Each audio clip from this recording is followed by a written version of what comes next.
जब तुहार भतार सुतर रहेला तो उ ना जागेला, आ जब तू ओकरा के अपन जोबन चटा देवेलू तो उ जाग जाला। वाह अरे भौजी वाह। अच्छा भौजी, जब तुहार भतार खात ना होई तब तो तू ओकरा लाड़ पर बैठ जात होबू तो उ खाना खात हुई। तुहार बहिन चलो भौजी। तो का हाल बा भाई लोग, आई होप कि बढ़िया होगा लोग।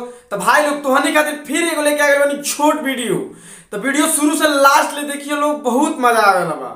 वीडियो और भगा के देखो लोग तो थोड़ा भी मजा ना आई और तोहनी के हंसी भी ना आई यार। तो वीडियो लास्ट ले देखिए लोग।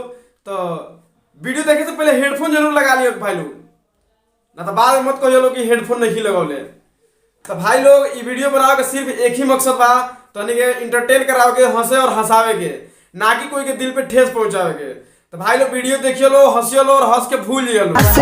फुलता जो बनवा दुनु टोला से फुलता समान दुनु टोला से। तो एक करे जा, जब टोला से जोबन फूलता तो पेल्ला से गड़िया फूलत हुई ना भाई लोग।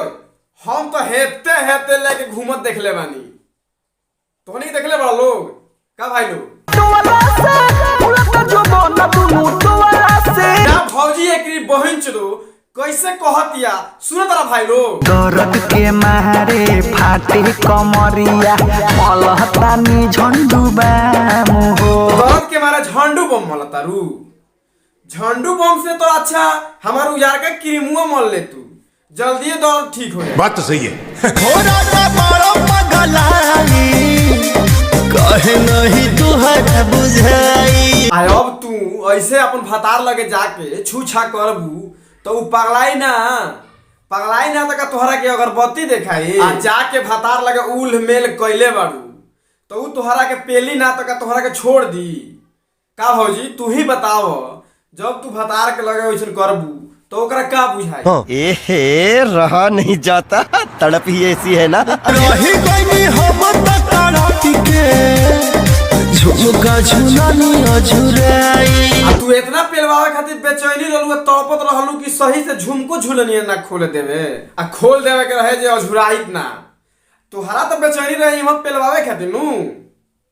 इहे सब तो तोहनी के देखा देखा के अपन भतार के घर में से निकले नहीं घुसन दी। सही पकड़े हैं।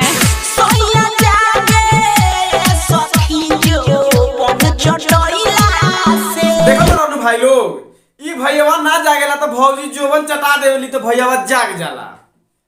वाह रे तोहार बहिन चलो भौजी। आ एकरा से तो अच्छा रहित कि भौजी तू अपन गणिया चटा के ओकरा के जगा दे तू।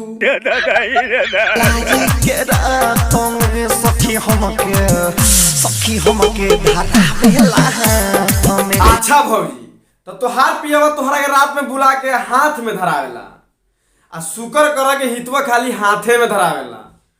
कहीं मुंह में धरा दितनू तो तू चाट चाट के उजर कर दे तू। जाए तोहार बहिन चलो भौजी। अच्छा भौजी, जब हाथ में धरौले तो तोहरा कैसन फीलिंग आई? तोहरा पेलवाओ के तो मन ना नु कैलक, कैलहू होई तो का हो गइल पेलवाओ। करो भगवान से डरो, भोसड़ी वालों भगवान से डरो।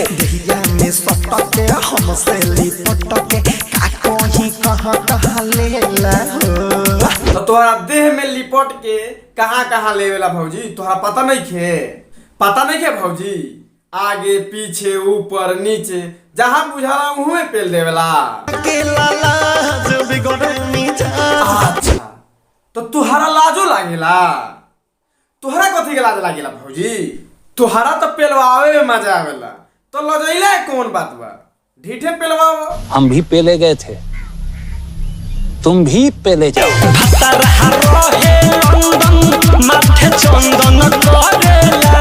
अच्छा, तो तुहार पिया लंदन रह के चंदन करेले, ओकरा बाद का करेले? लहंगा उठावा के अभिनंदन करेला।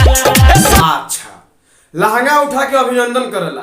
अरे तोरी बहिन तो भौजी, उ लहंगा उठा के अभिनंदन करेला कि लहंगा उठा के पेला पेली करेला? लहंगा उठावा के अभिनंदन करेला। जब लहंगा उठा के अभिनंदन करेला तो चोली खोल के दोनों छू के तो प्रणामो तो करत होई भौजी। तो भाई लोग आज के वीडियो इहे खत्म करतनी। तो अगर वीडियो अच्छा लागल हो तो लाइक जरूर कर दिया लोग, और चैनलवा पे नया बड़ा लोग सब्सक्राइब भी कर लिया लोग यार। तो हनी के छोट भाई वीडियो बनाओ तो बहुत मेहनत करता, तो हनी के सपोर्ट कर बोलो तब न आगे कुछ होई। तो भाई लोग फिर मिलेंगे एगो छोट वीडियो में, तब तक लब्बा।